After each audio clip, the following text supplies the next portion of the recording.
everybody. Corinne, I've had the pleasure of learning a bit from Alex so far, reading his book, and just understanding a little bit more about how customers aren't numbers, and would love to start by digging into some of that voice of the customer information. What was your favorite insight that came out of that?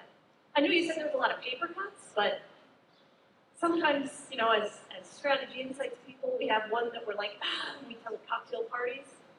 Sure. Any one of those? Yeah, absolutely. So some of the more practical ones are, of course, the ones that have to do with usability. These are not that interesting, but they really pay the bills, right? You fix the usability issues, you make the experience much more easy and reliable. But the ones that are really the insights, in the true sense of the word, are much more interesting. So I'll tell you, Corinne, one thing about personalization.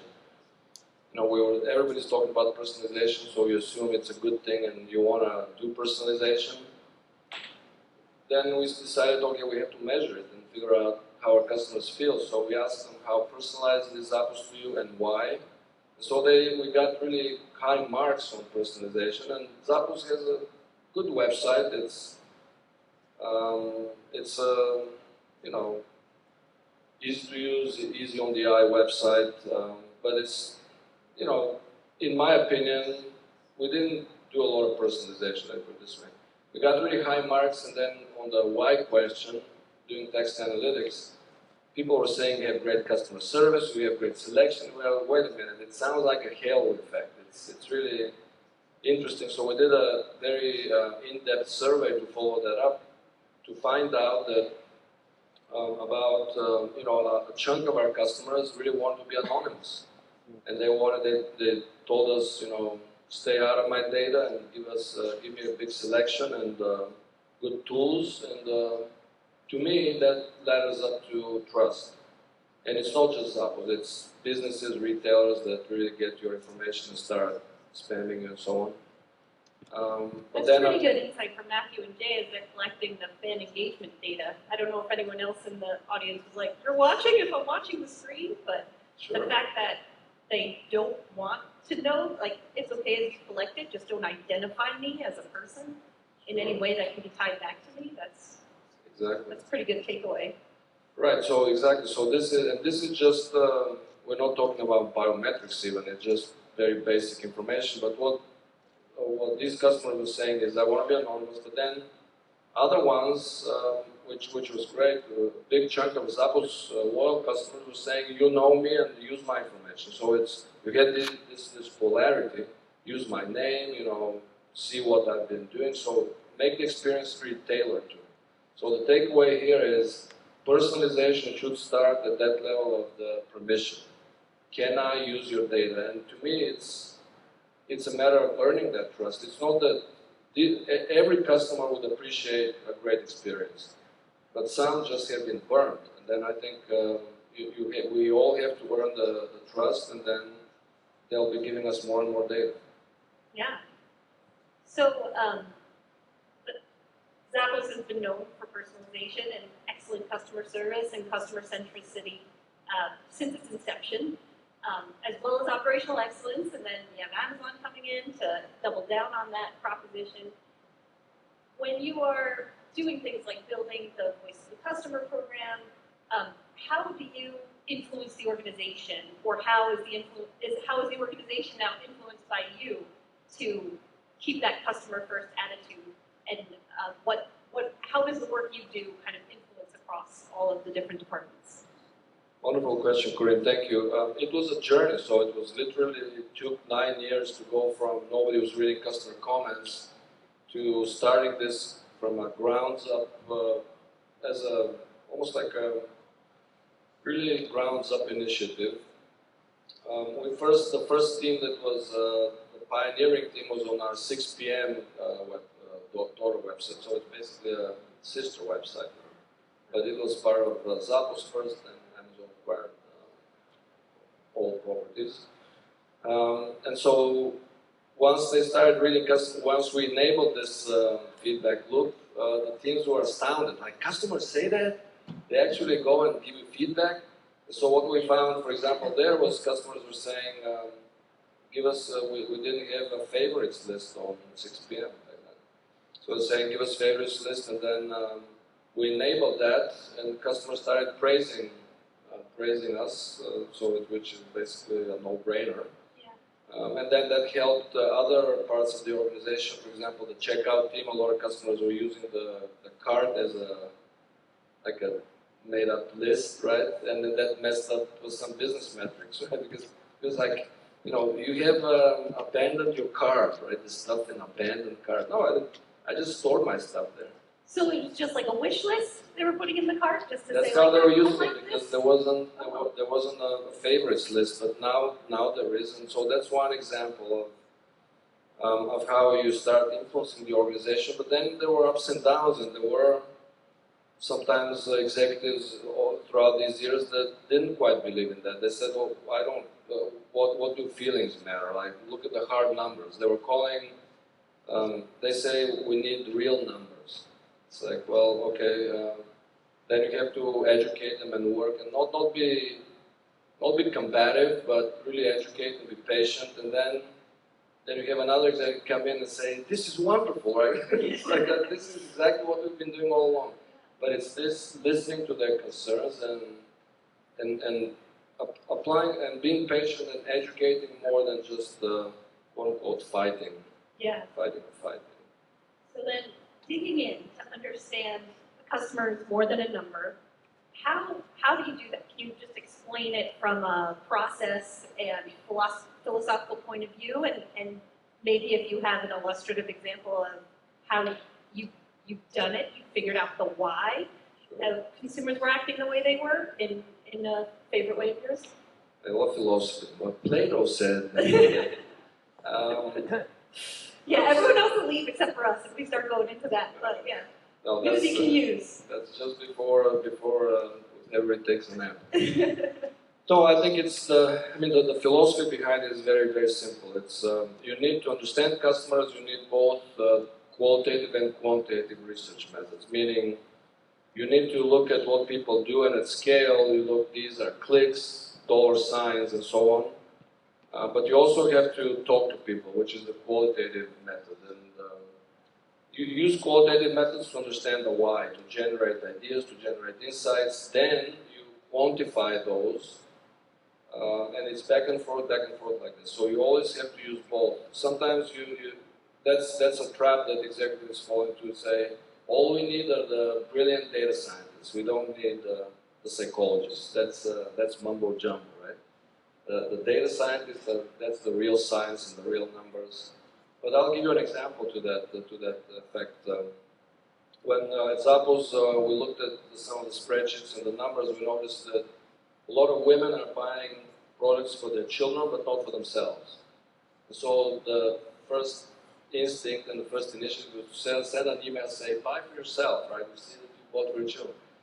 But luckily we did some qualitative research, some ethnographic research. We visited women at their homes, so we had conversations with them. And what we heard was fascinating. This was an insight for me. I hadn't, for example, heard that from my wife necessarily. She buys for herself all the time, so that doesn't apply to her. But we heard things like when I was single, so I love shopping, I love fashion, and when I was single, I bought a lot of things. But when I get children, everything now goes to the children, and I feel guilty buying for myself. So essentially, I discovered this phenomenon called mommy guilt. And when I give talks and when I talk to people, a lot of women in the audience start nodding, and yeah, that's the real feeling, right? So here's a real insight. So now a smart marketer will take that and will be much more empathetic, and will send an email saying, "We know how hard it is to be a mom," right? All that, and say, maybe look around, put stuff in your wish list, and maybe if it's a really good customer, really loyal, profitable customer, you can send them shoes for free on their birthday or something like this, or a gift card to a spa, and that will build loyalty. That is generosity, and that's what's going to build the loyalty, not trying to figure out how to get customers to buy more. So. That's fantastic that you have that. That's so Zappos that you have that whole loop, and then here's just something to surprise and delight you, or wow you is the right word, right? It is, you mentioned Zappos, I mean, it is the culture. It's this culture that Tony built with 10 core values. I talked about one of them is core value 3 is create fun and a little weirdness. A little, right? That's the operative word. It's not too weird. But I'll give you one example in the context of voice of the customer. One time, so as I started sharing more widely to the executive team, I would give us a set of examples from customer comments. And one week, the executives were reading them, and there was this nonsensical, very angry, but nonsensical comment. Something effing this or that, and it didn't make sense, but it was really angry comment, and they honed in on that. And I kind of joked about it. I said, sometimes I put in these nest eggs, like Easter eggs to see if you're paying attention. Then I thought to myself, wait a minute, why don't I do that? So then next time I put in a comment, in the positive comment said, I always shop from Zappos because the Zappos CEO, Scott Schaefer, is so handsome.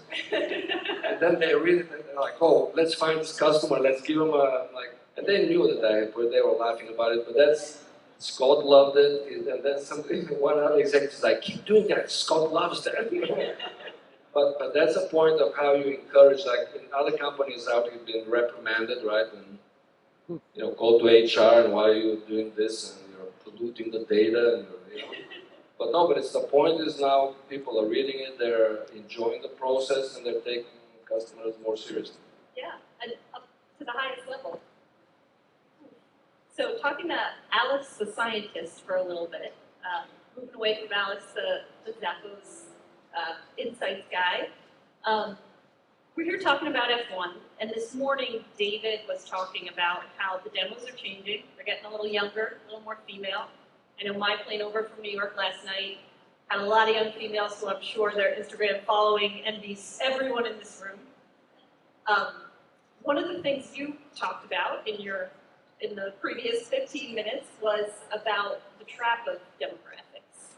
And so if we are looking at that and changing it, because there are certain things that stay the same for certain life cohorts and are always kind of a little bit true.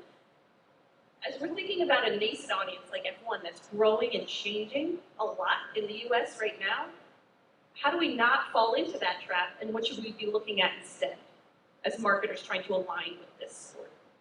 That's a very, very key question, Corinne. So if you have a huge audience like F1 or FIFA, or, I mean, it's basically everybody.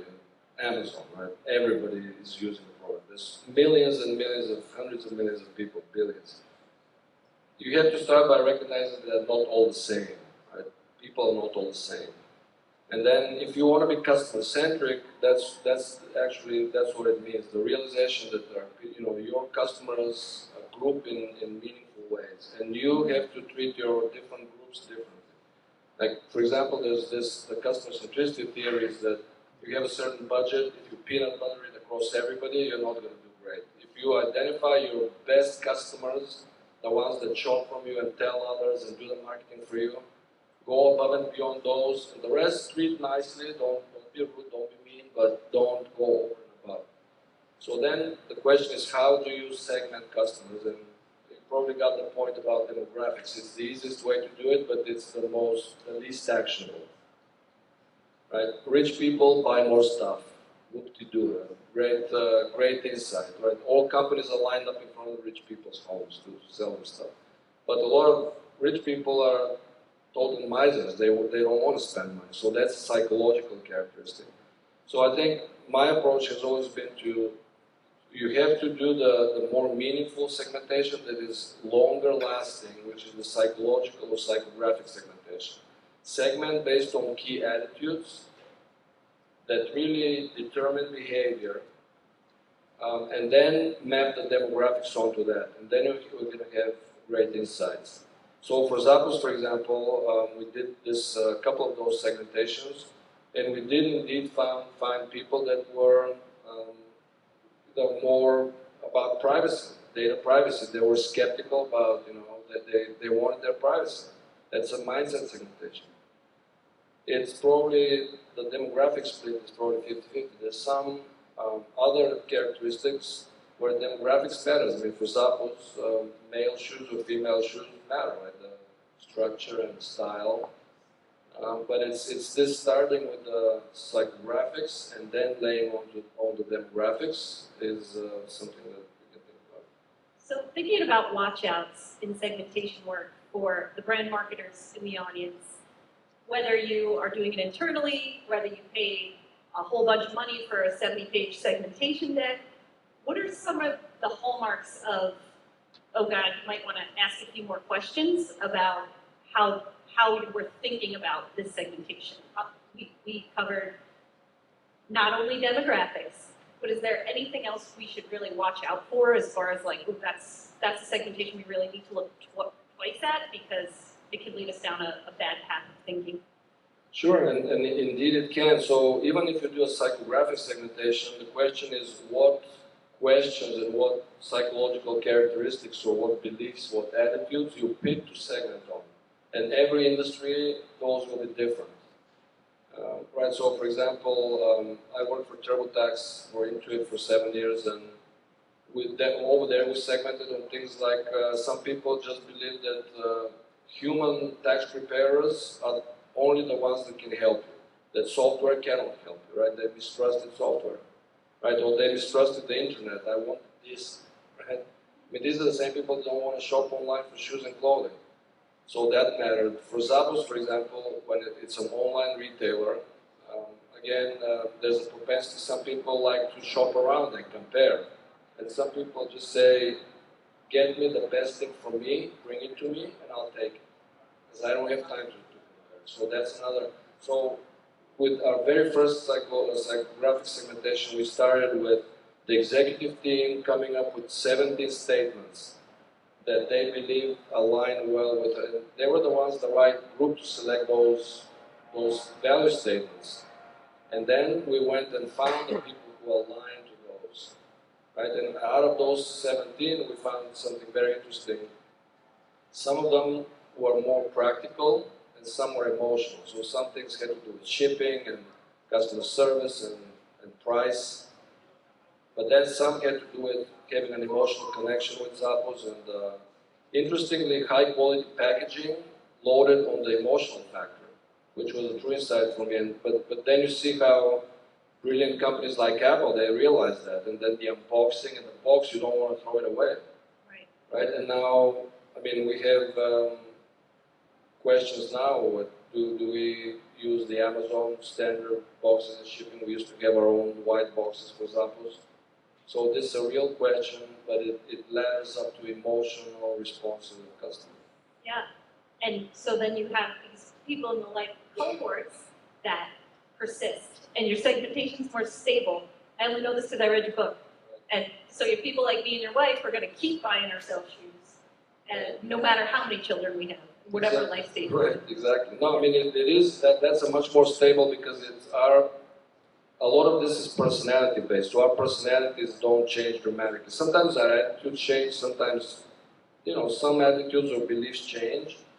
But if you do a proper segmentation on personality and psychology, then it's going to last for, I mean, generations. So, for example, somebody who, you know, grew up in a family and were taught to be saving and to be frugal, they're not going to become big spenders all of a sudden, right? But if you have somebody, let's say young consumers that don't have a lot of money, and you disregard them because they don't have the wallet, the share of wallet, right?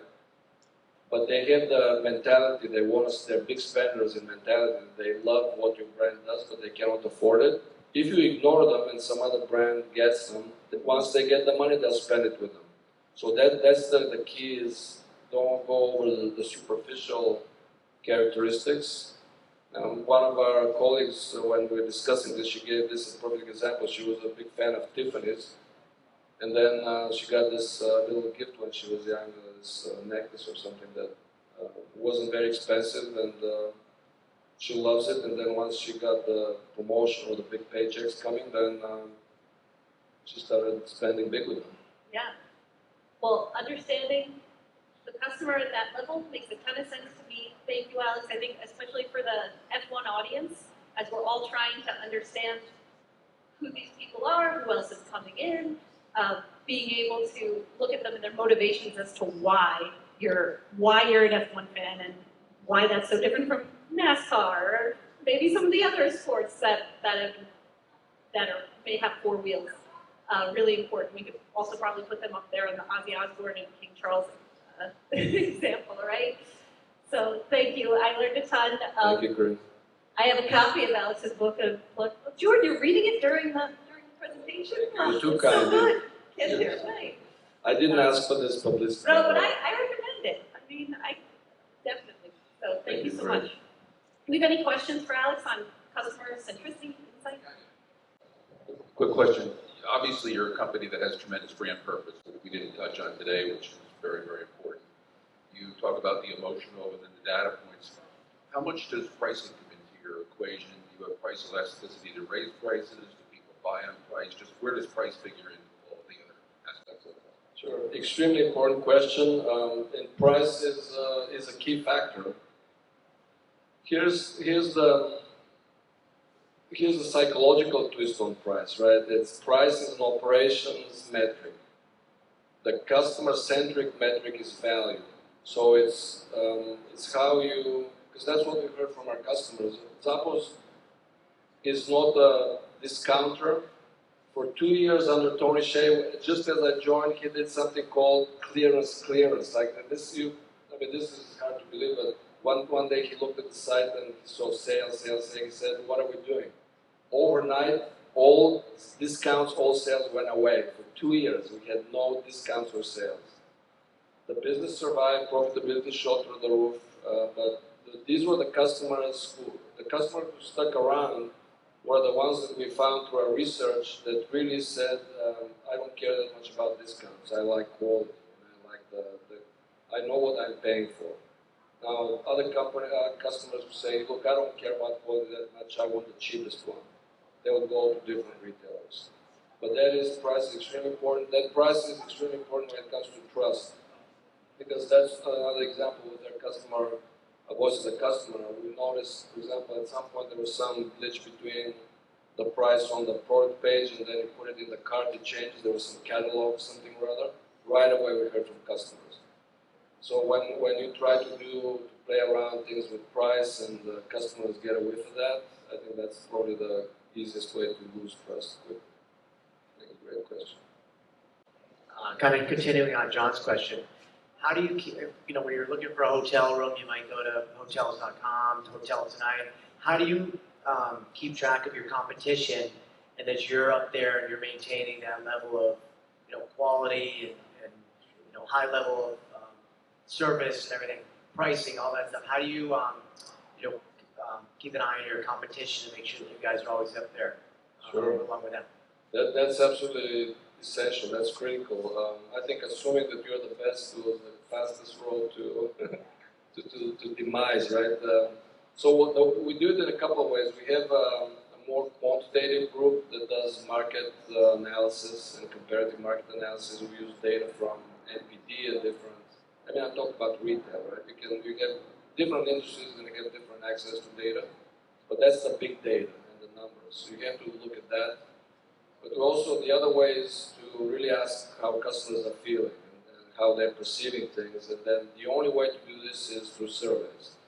Some people have hate surveys because they say people lie or they can. I think condemning surveys like this is foolish. Surveys can be done properly or improperly. But as of now, surveys are the only way we have available to get into people's head at scale. That's the only way, right? To ask.